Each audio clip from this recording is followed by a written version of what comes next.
اب شامل کرتے ہیں علی زمان اوان کی یہ اہم رپورٹ۔ کراچی میں جرائم اور منشیات کے خلاف قانون نافذ کرنے والے اداروں کی بڑی کارروائیاں سامنے آ گئی ہیں، جہاں پاکستان رینجرز سندھ نے مختلف علاقوں میں کامیاب آپریشن کرتے ہوئے خطرناک گینگز اور منشیات اسمگلروں کو قانون کے شکنجے میں جکڑ لیا۔ پہلی کارروائی میں رینجرز نے خفیہ معلومات کی بنیاد پر کراچی کے علاقے سندھی گوٹ میں آپریشن کرتے ہوئے چانڈیو گینگ کے سرگنا سمیت 3 ملزمان کو گرفتار کر لیا۔ گرفتار ملزمان میں راجب عرف راجو، منیر علی چانڈیو عرف منو اور عبدالجبار عرف باقر شامل ہیں، جو کراچی کے مختلف علاقوں میں ڈکیتی اور اسٹریٹ کرائم کی متعدد وارداتوں میں ملوث تھے۔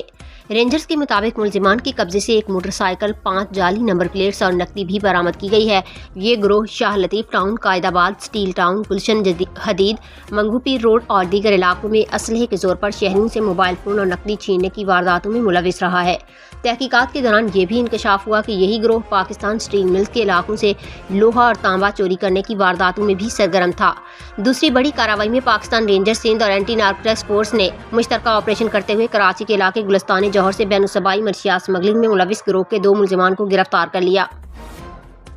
کارروائی کے دوران ملزمان کے قبضے سے 83 کلو گرام اعلیٰ کوالٹی کی چرس برآمد کی گئی، جس کی مالیت کروڑوں روپے بتائی جا رہی ہے۔ ابتدائی تحقیقات کے مطابق یہ منظم نیٹ ورک پشاور سے سکھر اور پھر کراچی تک منشیات کی ترسیل میں ملوث تھا، جہاں کراچی پہنچنے کے بعد یہ زہر مختلف منشیات فروشوں کے ذریعے فروخت کیا جاتا تھا۔ گرفتار ملزمان نے دوران تفتیش اپنے نیٹ ورک کے حوالے سے حیران کن اور سنسنی خیز انکشافات بھی کیے ہیں اور ابتدائی معلومات کے مطابق اس غیر قانونی دھندے میں کچھ سرکاری اعلیٰ عہدیداروں کے ملوث ہونے کے شواہد بھی سامنے آ رہے ہیں۔ رینجرز حکام کے مطابق گرفتار ملزمان کو برآمد شدہ سامان سمیت مزید قانونی کارروائی کے لیے پولیس کے حوالے کر دیا گیا ہے، جبکہ ان کے دیگر ساتھیوں کی گرفتاری کے لیے چھاپے مار کارروائیاں جاری ہیں۔ پاکستان رینجرز سندھ نے عوام سے اپیل کی ہے کہ جرائم پیشہ عناصر کے خلاف جنگ میں اداروں کا ساتھ دیں اور ایسے عناصر کی اطلاع فوری طور پر رینجرز ہیلپ لائن پر دیں، کیونکہ جب ریاست اور عوام ایک صف میں کھڑے ہو جائیں تو جرم، خوف اور اندھیرا زیادہ دیر قائم نہیں رہ سکتا۔